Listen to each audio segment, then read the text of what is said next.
नमस्कार दोस्तों, target with PS Parihar channel में आपका स्वागत है। सुबह के इस वीडियो में ऐसी सूचनाएं होती हैं जो विभिन्न समाचार पत्रों पर छाई हुई होती हैं और विद्यार्थियों के लिए आवश्यक होती हैं। तो आइए शुरू करते हैं और देख लेते हैं कि आज के समाचार पत्रों में ऐसी कौन कौन सी सूचना है। सबसे पहली सूचना खंड शिक्षा अधिकारी परीक्षा की। लिखा हुआ है 1127 केंद्रों पर खंड शिक्षा अधिकारी 2019 प्रारंभिक परीक्षा। उत्तर प्रदेश लोक सेवा आयोग खंड शिक्षा अधिकारी 2019 की प्रारंभिक परीक्षा की तैयारियां लगभग पूरी हो गई हैं। प्रदेश के 18 जिलों में कुल 1127 परीक्षा केंद्र बनाए गए हैं और हर केंद्र पर अभ्यर्थियों की संख्या के लिहाज से पेपर पहुंचा दिया गया है। ओएमआर सीट परीक्षा से 2 दिन पहले पहुंच जाएगी और कोरोना संक्रमण के मद्देनजर सैनिटाइजेशन परीक्षा से पहले कराया जाएगा। नकल व पेपर लीक को रोकने के लिए पुख्ता प्रबंध कर दिया गया है। वहीं पर इस परीक्षा का विरोध भी हो रहा है। इसके बारे में भी यहाँ पर सूचना लिखा। वरुण गांधी ने लिखा सीएम को पत्र।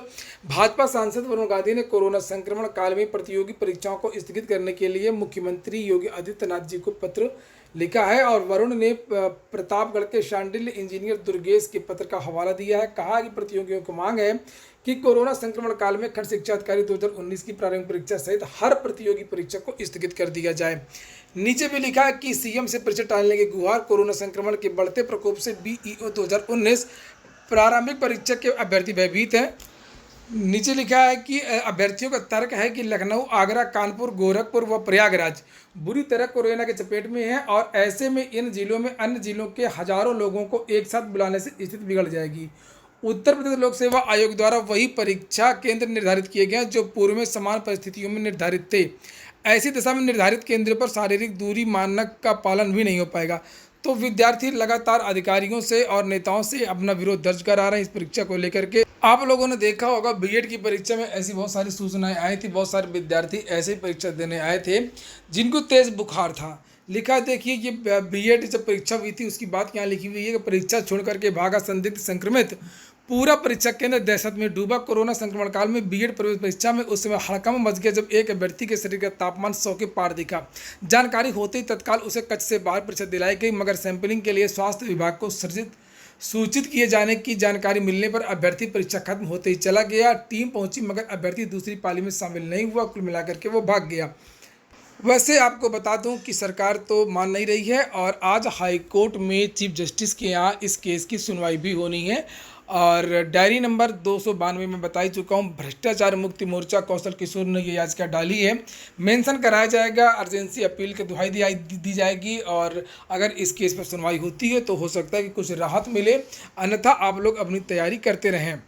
अगली सूचना है असिस्टेंट प्रोफेसर भर्ती की। 1303 पदों की भर्ती प्रक्रिया शुरू। असिस्टेंट प्रोफेसर के लिए उच्च शिक्षा निदेशालय ने आयोग को भेजा पदों का अधियाचन।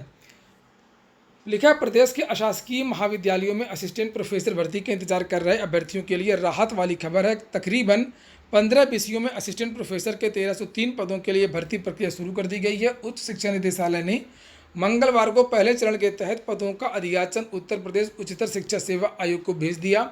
अब आयोग इन पदों पर भर्ती के लिए विज्ञापन जारी करके आवेदन लेगा और इसके बाद परीक्षा कराई जाएगी।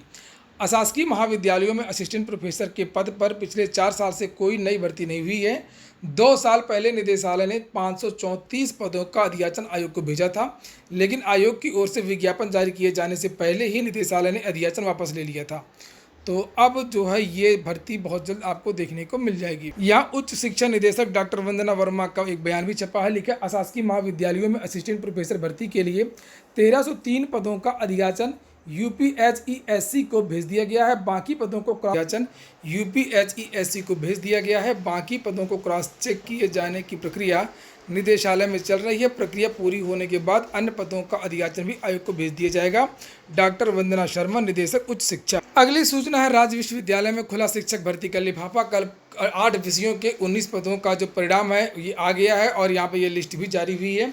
लिखा है कि प्रोफेसर राजेंद्र सिंह राज्य विश्वविद्यालय में शिक्षक भर्ती के लिए लिफाफा खुल गया है। कार्य परिषद ने 8 विषयों में शिक्षकों के 19 पदों का अंतिम चयन पर मोहर लगा दी है। इसके बाद में जो अगली सूचना है वो है दरोगा भर्ती की। इसके बारे में भी मैंने कल एक वीडियो बनाया था रात को और आप लोगों से बताया था कि सितंबर और अक्टूबर के महीने में जो आपकी भर्ती है वो आ जाएगी। और कल ही उत्तर प्रदेश पुलिस भर्ती प्रोन्नत बोर्ड के जो डीजी हैं राजकुमार विश्वकर्मा, उनका एक बयान आया था।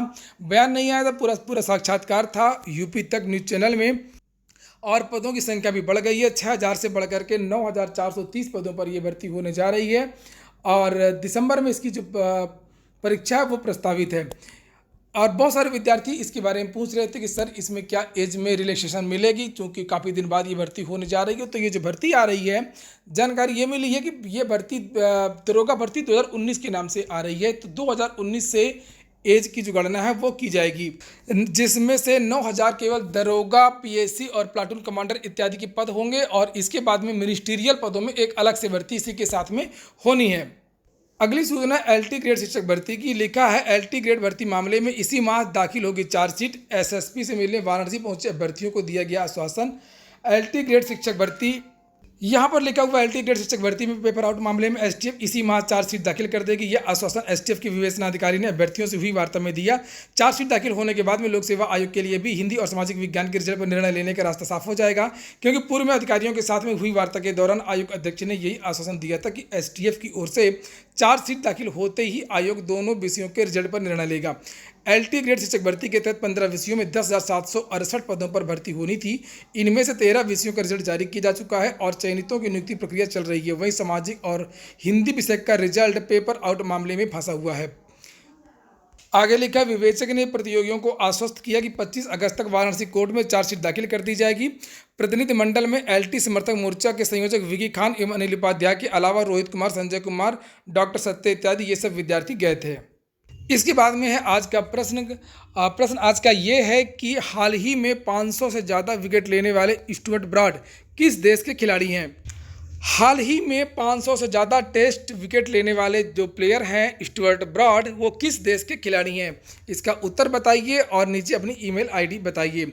और इसके बाद में अगली सूचना है उत्तर प्रदेश अधीनस्थ सेवा चयन आयोग की। लेकर संक्रमितों को साक्षात्कार के लिए अलग से समय। उत्तर प्रदेश अधीनस्थ सेवा चयन आयोग ने कोरोना पॉजिटिव अभ्यर्थियों को बड़ी राहत दी है। आयोग ने फैसला किया है कोई अभ्यर्थी अगर कोरोना पॉजिटिव हो गया है और तय समय पर साक्षात्कार के लिए नहीं आ सकता तो उसे ठीक होने पर साक्षात्कार का मौका दिया जाएगा। आयोग की बैठक में इस पर सहमति बन गई है और इस संबंध में जल्द ही विस्तृत दिशा निर्देश वेबसाइट पर जारी कर दिया जाएगा। उत्तर प्रदेश अधीनस्थ सेवा चयन आयोग कोविड-19 को देखते हुए परीक्षा और साक्षात्कार के लिए कार्यक्रम की तैयारी कर रहा है। साक्षात्कार के लिए एक दिन में 20 से 30 अभ्यर्थियों को बुलाया जाएगा, जिसमें सोशल डिस्टेंसिंग का पालन हो सकेगा। और कुल मिलाकर के अब चूंकि बीएड की परीक्षा हो गई और उत्तर प्रदेश लोक सेवा आयोग अपनी परीक्षाएं करवा रहा है, तो अब धीरे धीरे लगता है कि यूपी SSSC भी परीक्षा इत्यादि करवाने के लिए अपनी कमर कस रहा है। और यहाँ पर लिखा है कि साथ ही ये भी तय किया गया कि कोरोना पॉजिटिव होने वाले अभ्यर्थियों के लिए अलग से साक्षात्कार की व्यवस्था की जाएगी। उनका साक्षात्कार उनके ठीक होने पर लिया जाएगा और इसके लिए अलग से तारीखें तय की जाएंगी। इसमें उन अभ्यर्थियों को भी बुलाया जाएगा और अन्य किसी कारण से तय तारीख पर जो नहीं पहुंच पाए हैं। इसके साथ ही भर्ती संबंधी परीक्षाओं के लिए रोड मैप तैयार किया जा रहा है और भर्ती परीक्षा के लिए ऐसे स्कूलों को परीक्षा केंद्र बनाया जाएगा जिसमें अधिक कमरे होंगे, सोशल डिस्टेंसिंग का पालन कराया जा सकेगा। इसमें यह देखा जाएगा कि उत्तर प्रदेश लोक सेवा आयोग किस आधार पर परीक्षाएं कराता है। अधीनस्थ सेवा चयन आयोग के अध्यक्ष प्रवीर कुमार कहते हैं कि कोरोना काल को देखते हुए साक्षात्कार की व्यवस्था की जा रही है, तो करे कुछ तो करे यूपी SSSC।